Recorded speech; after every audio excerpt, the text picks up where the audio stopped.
Good positional understanding of the chess game and good positional values will help you a great deal in choosing openings and playing this opening correctly, even if you don't memorize move by move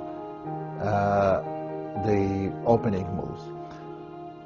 A lot of times when you memorize the opening and then you see something is played by your opponent that you don't remember, you're going to have a great deal of difficulties to play it by yourself unless you know what you're looking for. It's like in life, you will never find something if you don't know what you're looking for. So here you have set properly your positional values, what you're trying to do. I want to play for dark squares and I want to play for quick development. I want to play for king side attack. Then you know what are the best ways and best means to get there. So let's look for some positional sacrifices they made for some of these concrete values that we just talked about. We already spoke about quick development, developing attack on your opponent's position if he violates some principles. Now we talk about strictly positional maneuvering or activity of the piece or having some other positional values. Well, let's play one of the most popular variations of King's Gambit, which is Zamish variation of King's Gambit. E4, D6, F3, castle, bishop E3, knight to D7, queen D2, E5, D5. This is the old way of playing Zamish opening for black. That's how they played in 40s, 50s, 60s. Today they play, they have different ways of playing this opening for black, and we will get to one of these ways later in this lecture. So knight H5, white castles long, and black goes F5. Now the best way to play this position for white is E takes F, G takes F, and bishop to D3. Now what white is trying to do here to play knight G to E2 and then to play G4 and trying to opening the lines, the files on a king side and perform the attack against the black's king. Now let's talk what can black do. Now obviously the most of the time in a chess, almost in any opening, when you see the sides, both the white and black, they castled on the opposite sides of the board. One goes to queen side, the other goes to king side. You know most of the time that game is decided by direct attack. You know white wants attack on king side. So we know with the black that we want to attack on a queen side. So if we want to attack on a queen side with black, what we want to use, there are two things we have to do. We have to open position on queen side, which is not very easy to do now, and open and use the dark square G7 bishop. So how can we do that? And what we're going to do with the knight on D7? With the knight on D7, so what we do here comes the positional sacrifice. What black does, you see the bishops on E3 and D3, they are both aiming to black's king side. So what white plays is e4, black plays e4, and this move absolutely forces white to take on e4. And the reason why, if white tries to play bishop c2, then after f4 followed by e3, black has great position. So obviously pawn takes pawn. Now what is the idea of this sacrifice? Now if black takes on e4, the knight is going to take on e4, and what black did, they only helped white to open position on a king side. But obviously that's not what we're trying to do when we play e4. White plays f takes e, and now the f4. It's a typical positional patternized it's a patternized move. f4, bishop goes to f2, and now you see that black's dark square bishop is very nicely placed on diagonal open, and black is placing the knight on e5, absolutely dominating square. And if white plays knight f3, then after bishop g4, what approximately you may see happening here, bishop e2, bishop takes f3, pawn takes f3, and you see that black is down a pawn, white does not have real weaknesses, but knight on e5 is very well placed, and now all you have to do for black is to open some files on the queen side, and then you're going to use the powerful knight on e5, bishop on g7, and e5 square is great help for you to start the attack on the queen side. This is so we sacrifice the pawn to get the weak square on e5. This is a pattern you have seen if you look at the tournament that was played in 1950. I think it's 51, in a Bronstein's book, in the Zurich tournament. There were few games where black used this positional sacrifice, e4 and f4. It was played by Najdorf, Gligovic, and by other top players in the world of that time. Let's look at different example. After e4, c5. This is Sicilian. Knight f3, e6, d4, cd, knight takes d4, a6, knight c3, b5, bishop d3. This is all opening. This is all theory. Bishop b7, castle, and d6. Black is playing knight d7 and knight f6. That's black's idea. And quickly developed after bishop e8 or bishop e7, rook c8. Now after d6, we can see how important our next few moves. They are maybe critical. Black wants to play knight f6, so white can try to take advantage of black's undeveloped king side and try immediately to activate their pieces and attack black's position, or play in a regular well, the normal Sicilian move is a3 to stop b4, and then play bishop e3 and f4. That's how normally Sicilian played. Bishop e3, f4, queen f3, and so on. But this is like a standard way of playing.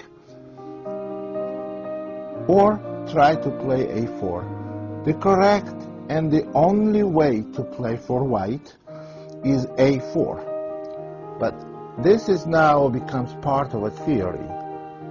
And here, black is not getting good position. And now this is very interesting. Now, I'm going to show you what will happen if white plays a4 and goes after black's undeveloped position, and what happens if they don't.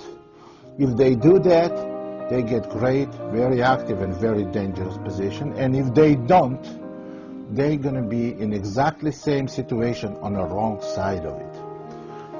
Okay, let's look at the correct move a4. Black must go b4, and now white goes knight a2. You see b4 pawn is hanging. Black does not have to go a5. In fact, a5 is a bad move. After a5, white can play c3, b takes c, knight takes c3, and you see black's development is again very bad, and plus white is going bishop b5 check next move and goes bishop e3. It's a real bad position. So what? Obviously a5 is a bad move, so black does not have to protect b4 pawn yet. They go knight f6. Now it's not a good idea for white to take b4 pawn because black is going to take the central pawn. So next move is rook e1. White simply protects the e pawn. Now black has the problem, b4 pawn, what to do with it. If they play a5, then more or less they're going to face the same problem. c3, b takes c, knight takes c3. Notice that white even can play queen b3, attacking the bishop, which is not so easy to meet. But knight takes c3, bishop to e7, bishop b5 check. Very, very unpleasant position for black. And again, black has a chance to defend b4 pawn indirectly without playing a5. What they do is they go bishop e7. Now black is almost ready to castle, but almost ready. Now if white plays correctly, black will never castle in this game. What white does in knight takes b4, and now of course if black castles now, then they're just pawn down for nothing. Knight is going to go back, and that's all. So the reason why black allows white to take pawn on b4 is d5 move. Now black is hitting the knight on b4, and also pawn on e4 is attacked. So the best move for white is e5. Now bishop takes on b4, attacking the rook on e1, and pawn c3. Now let's look at this position.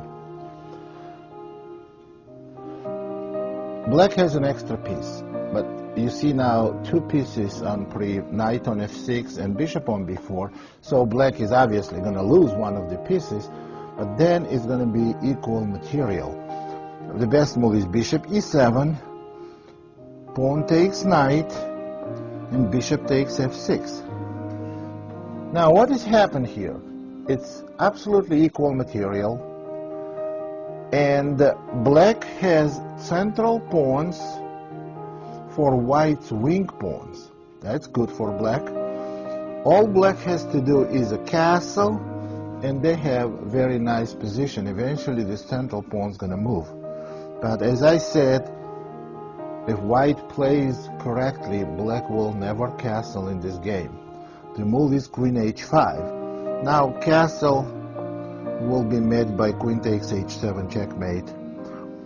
At the same time, you see white is threatening rook takes e6 check, because f7 pawn is pinned. So black must stop rook takes e6 or knight takes e6 by playing g6. Since they cannot stop it by castling, they have to go g6. But then after queen h6, now castle is illegal, and black has very, very difficult position, because it's very hard to castle in this game. And if they don't castle, white is going to continue development, bishop f4, double rooks on e file, and you see that every piece is concentrated on black's king position. Eventually, it's going to explode, and the black is in real trouble here. So, what we can say, this is the move order that is not played by black frequently. Theory does not recommend, but I'm sure that a lot of people that play this variation with black, they don't play b5 without knowing what the actual reason is. So on b5, bishop d3, bishop b7, castle d6. I have tested it in a tournament and on internet. I played many games, and almost 90% of the people on a reasonably high level, they don't even play a4. What do? They play a3, or they play bishop e3, and after knight f6, when black threatens to go b4 and knight takes e4, now they play a3, stopping that. Now this position, now we're going to see the other side of it. This position is already not good for white. The reason, what's the difference between this position and regular Scheveningen Sicilian position? Black's knight is on b8, not on c6. With knight on c6, white is okay. When knight goes to d7, you're going to see e4 pawn experiencing certain pressure, and white cannot show any activity. For example, f4, rook c8, queen f3, bishop e7. And now in this position, rook a to e1 and castle. Now, what can we say about this position? What is normally white's plan? Black's plan in this position, or white's plan? White wants to push the pawns on king's side. But right now, g4 move that was played against me once, it's almost losing move. Now you're going to see the positional sacrifice that practically destroys white's position. Rook takes c3. It's people who played Sicilian for years. They know this is typical Sicilian sacrifice. Pawn takes c3, and you see the target on e4 falls. You see bishop is, the pawn on e4 is pinned by bishop on b7. So all white has to do, if black has to do, if they put enough pressure on e4 pawn, they're going to win this pawn. They go knight c5. Now they have 1, 2, 3 attacks on e4 pawn. But black can go bishop d2 and protect with the rook. But now black is going to bring another piece to attack e4 pawn. It's a queen. Queen to a8. And white cannot defend e4 pawn anymore. So if white cannot defend e4 pawn, what is going to happen here? What's going to happen is that black is going to have knight and the pawn for an exchange, for a rook. Normally it's not enough. For example, g4, knight takes e4. But this position we can consider as totally and unconditionally lost for white because of enormously active position of black pieces and exposed king of whites. So what you may want to do, you may want to support your knight by f5 next move. Right now d2 bishop is hanging. If they go like queen e2 or something, then you may be able to go f5 or maybe even open position by playing maybe d5 and then f6 or maybe even e5. But to play e5 you have to stop knight f5. Maybe you can go g6 followed by e5. There are many, many good ways to play this position. This position is really bad for white. I explained in the previous examples that what is black sacrifice here? When you have minor piece and a pawn for exchange, you are only practically like a pawn, value of a pawn down. Here, you are not even value of the pawn down because totally destroyed queen side of white's queen side pawn structure is terrible, and king side pawn structure is not much better than that. So, position is totally lost. The other way, you don't even have to open position in the center. You can go rook c8 and then play knight takes d2, queen takes d2 and knight a4. Just try to pick up some material on queen side. And that's a good way too. So white has multiple ways to play this position. And this is terrible. Black has, so this is terrible position for white. So now let's go back. This is type of sacrifice that is very popular. Rook takes c3 and very typical for a lot of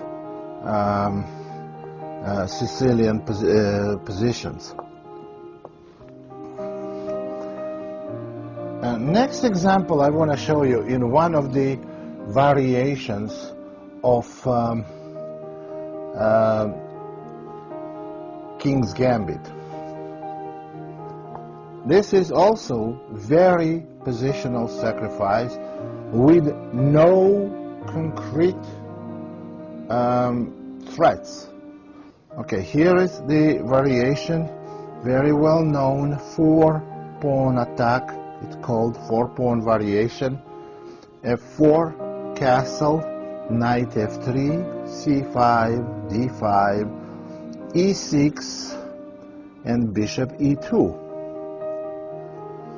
E takes d, and in this position white has two different ways to recapture on d5, and it's with c pawn or with e pawn. We are not going to discuss recapturing with a c pawn because it's not the subject we're covering now. We're covering subject of positional sacrifice. White is okay, black is okay even after cd and rook e8 or bishop g4, but that's not something I want to cover now. I want to cover e takes d, rook e8, castle, and bishop f5. What black wants to do, they want to go just knight e4 and open their bishop and having very good game. Knight to h4. Now this is the key move in this position, which can question black's decision, black's bishop f5 move. And here comes that positional sacrifice. Again, we are sacrificing an exchange for piece, for minor piece and a pawn. Move is knight takes to d5. Idea is that black is attacking white's knight on h4. And now white has two responses. One is knight takes bishop, and the other one is the main move, knight takes d5. Now let's quickly get out of the way knight takes f5 move. What happens now is pawn takes f5. Pawn takes f5 actually is not possible because then white knight takes knight. So knight takes f5, black plays knight takes c3, attacking white's queen. White takes on c3, and black takes on f5. Now black has an extra pawn. They have slightly weak pawn on f5, but after knight c6 and queen f6, they have great position, or maybe winning position. So knight takes f5, it's obviously the bad move, and the correct move in this position, knight takes d5, queen takes h4, and knight c7. That's why we call it a sacrifice. Now black is losing one of these rooks. So black's move is knight c6 to connect those rooks. And now white has to play. Which rook would you take with white? Will you take the e8 rook or a8 rook? Actually, I had an opportunity to ask large audience which rook they would take, and over 90%, way over 90%, would take the a8 rook. And the audience I asked were including quite a few masters. Knight takes a8 move is the most obvious move, the most logical move, and immediately losing move, and the worst move. And here is why. Well, whatever rook you take on a8 or e8, you expect black to recapture it. And now, well, would you rather have black's rook on a8, or would you rather have black's rook on e8? Of course, it's a lot better for white if black rook was on a8. Here is the trick. If white plays knight takes rook on e8, black has to play rook takes e8. But if white takes the a8 rook, then they lose because black will never recapture that knight on a8. Here is the problem black is facing. Bishop d4 check.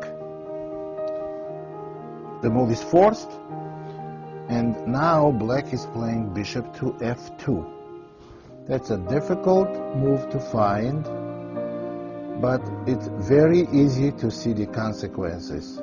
White can resign here, because next move is bishop g3, attacking the h2 pawn, and after h3, bishop takes h3 with an inevitable mate. So after bishop f2, I don't want to go to much bigger details here.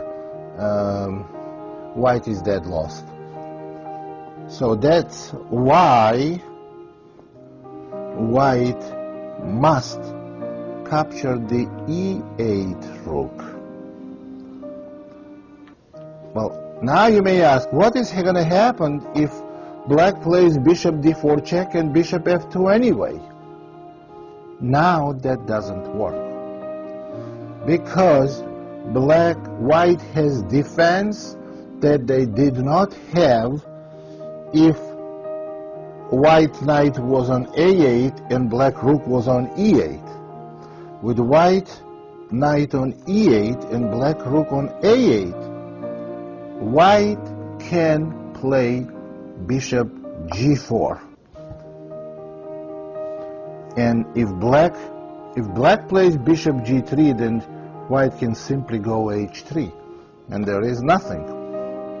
And if black plays bishop takes g4, then white plays queen takes g4. And after queen takes queen, you see this knight on e8 comes alive, and after knight f6 check, game is over, white wins. Well, it's very, very difficult, nearly impossible to give this check if from a8, because you can easily notice this is impossible move. So that's why white had to take the e8 rook. Now we play rook takes e8, and this is the position that I wanted to talk about. There is no immediate threat against white. Actually there is. The threat is bishop d4 check and bishop f2. Bishop d4 check and bishop f2. But this, it's easy for white to defend themselves against this threat. So, but what is the problem? The problem is, this is positional sacrifice. Again, we have minor piece and a pawn for rook. And again, I told you the value were about pawns worth of material down. But we have absolutely winning position. We have it because of our activity. Extremely active bishop on f5, active bishop on g7. Bishop can go to d4, knight can go to b4, and we can penetrate to c2 after that with knight.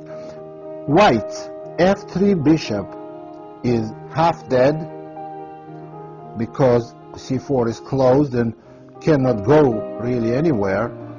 Bishop on c1 is 3/4 dead or more, and position is 4/4 lost for white, so totally lost.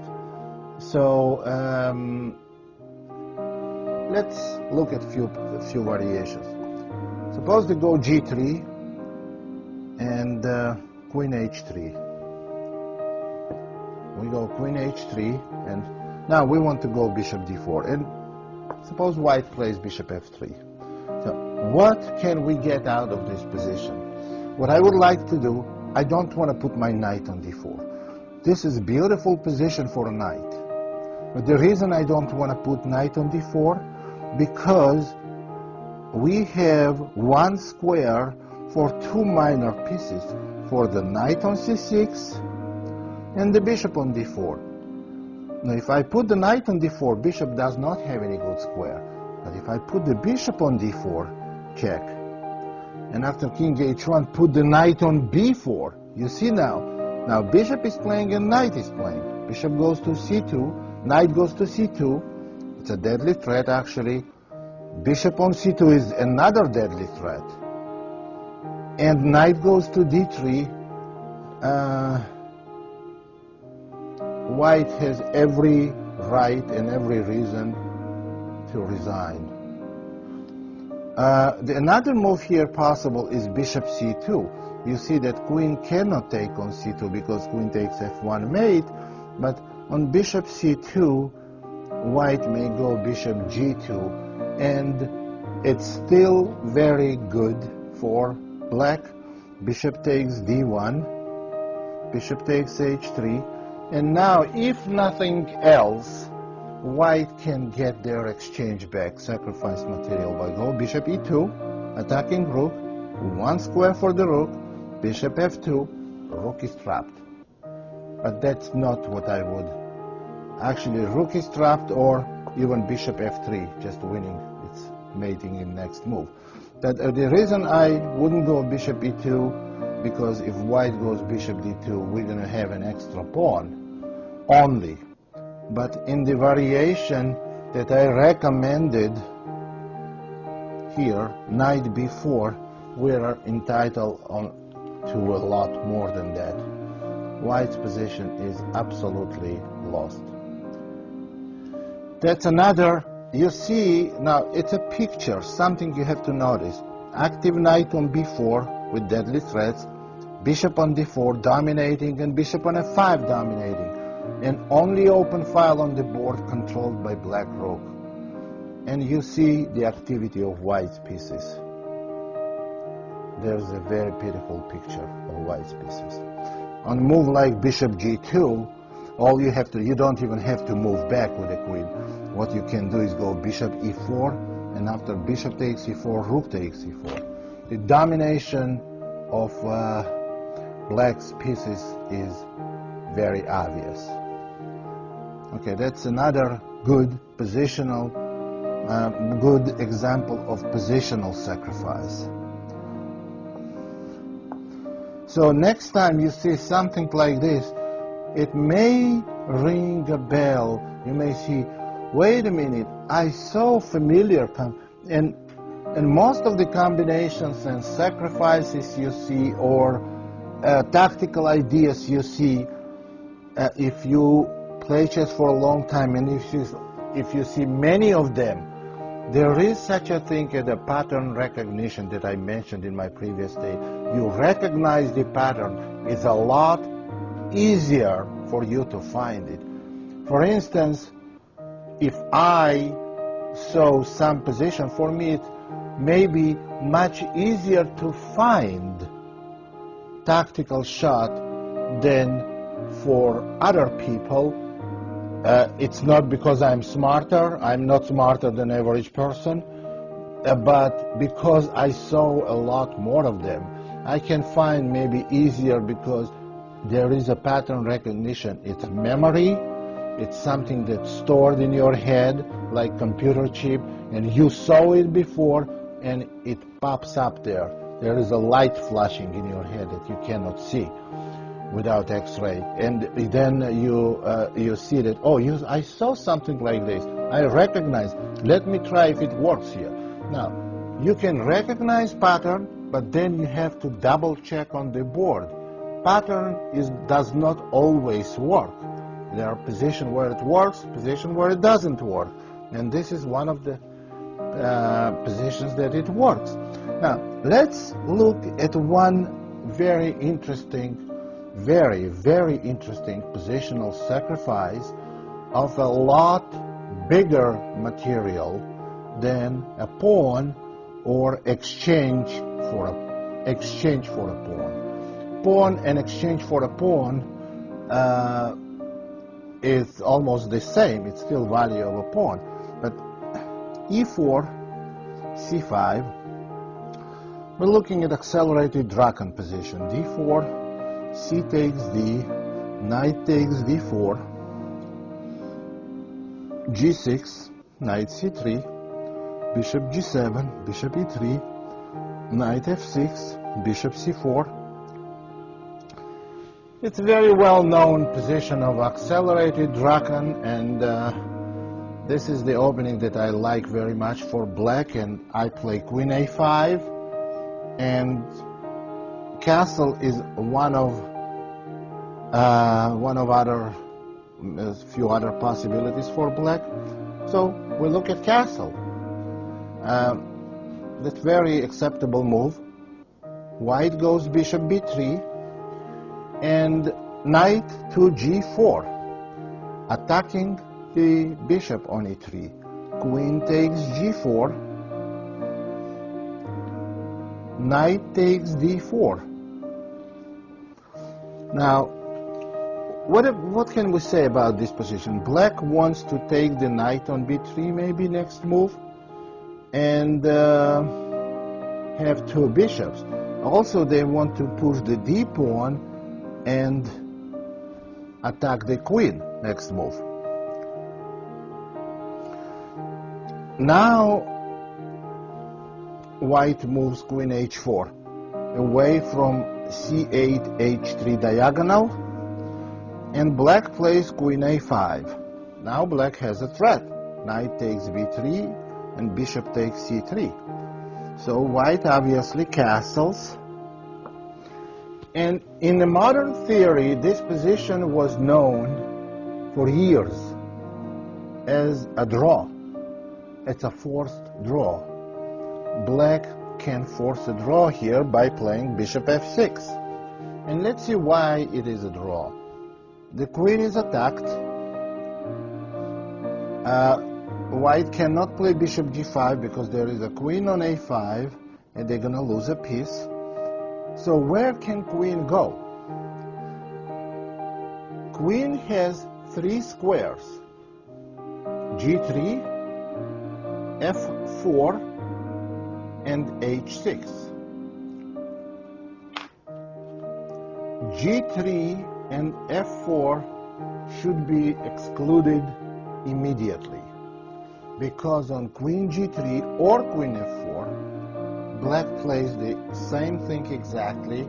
You see there is a possibility of knight e2 check and a fork, but it's not good because knight from c3 will take on e2. So what we do is, on queen g3 or queen f4, black plays queen takes c3.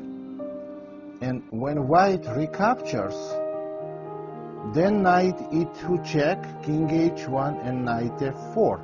Black did not win any material, but you see the broken pawn structure gives black, actually gives extra pawn and winning position. So that's why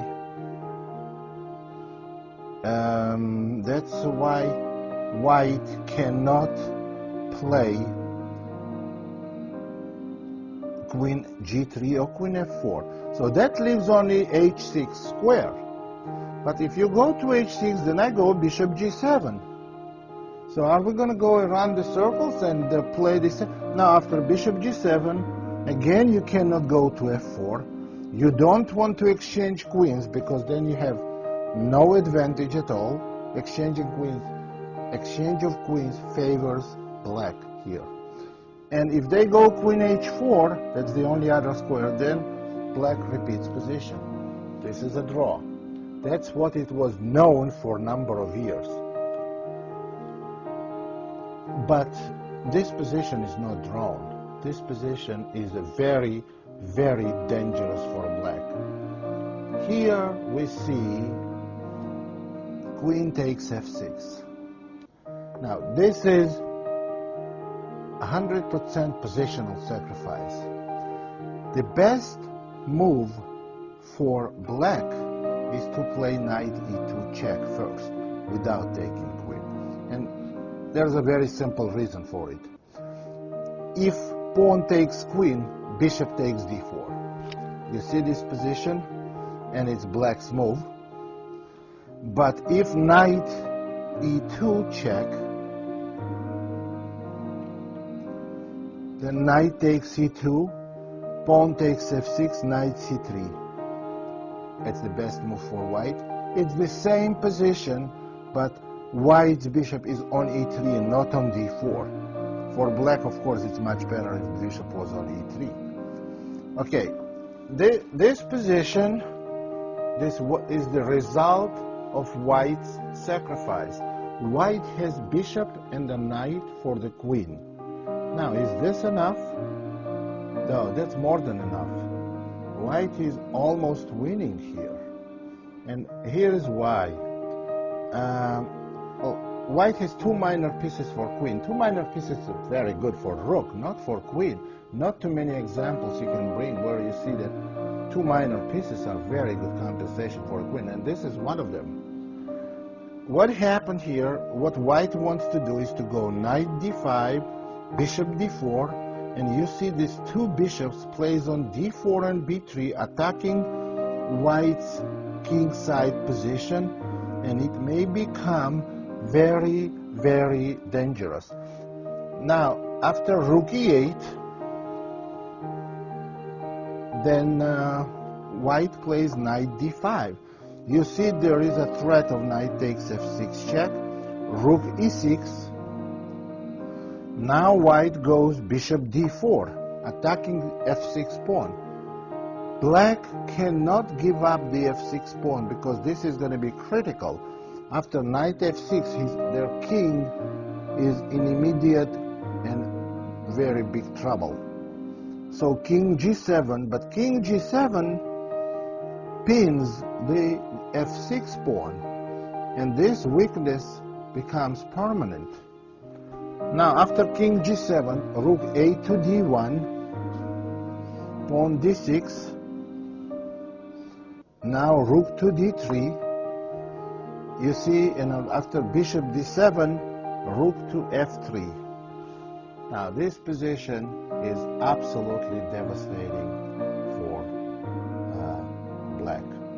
White has all the firepower on f6 pawn, and the bishop on b3, it's on standby after knight takes the pawn on f6, and practically there is no sufficient defense, no acceptable variation for black, and game ended in the next few moves. Very, very positional and very, very powerful sacrifice. And again, let's go back to the original position of the sacrifice. This is the position for years been known as okay for black and drawn. And after queen takes f6, knight e2 check, knight takes e2, pawn takes, and knight c3. White has only 2 minor pieces for queen.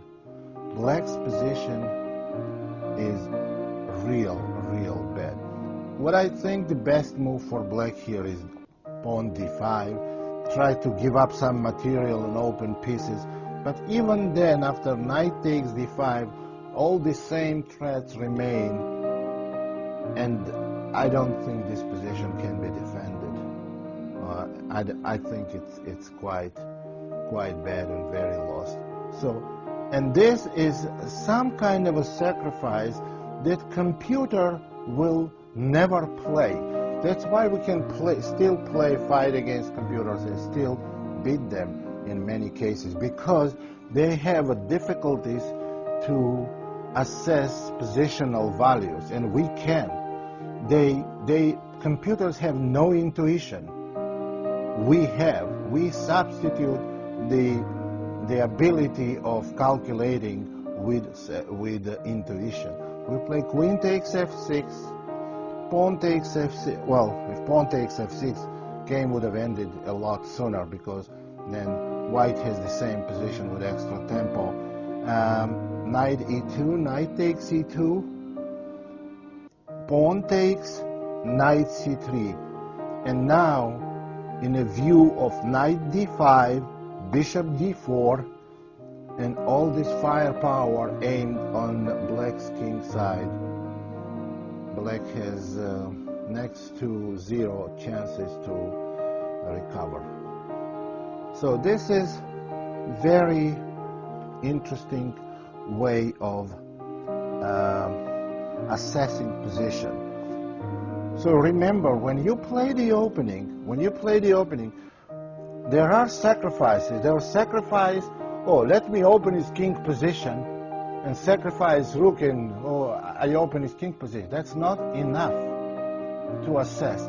When you sacrifice the rook, you better see that you have something very concrete. When you sacrifice a pawn, then you see that you have some positional values, such as your opponent's open king position, or you're way ahead in development, or you see some your opponent has bad bishop blocked with his pawns, and I have dominating knight, or I have some pawn structure, or I have a pass pawn. There are many different values of compensations for sacrificed material. Well, we cannot now learn all of them, but this is like at a different chapter. So that's something that is worth taking in consideration when you choose your opening. See, does it reflect your style? If there is a sacrifice, or there is a pawn sacrifice, and the book says it's very good position, so let me play. Then you go, you play what book recommends, and you lose, because you don't know why book recommends it. What are these values? Why you sacrifice pawn, and why this position is worth this pawn? And you started analyzing. Never trust book. The reason why, it's not because they cannot be trusted, because if you don't trust book, two good things can happen. You don't trust book, you can find something in very rare case that you refuted the book. It's very rare case. But still, why is not good to trust the book? Because then you try to refute books evaluation, and then you started analyzing and you understand why this evaluation was made. Now, then after that, after you spend significant amount of time, you realize that book is right. So now I can trust it, and I know deeply why it is right. Now I can play this opening, and I should expect good results.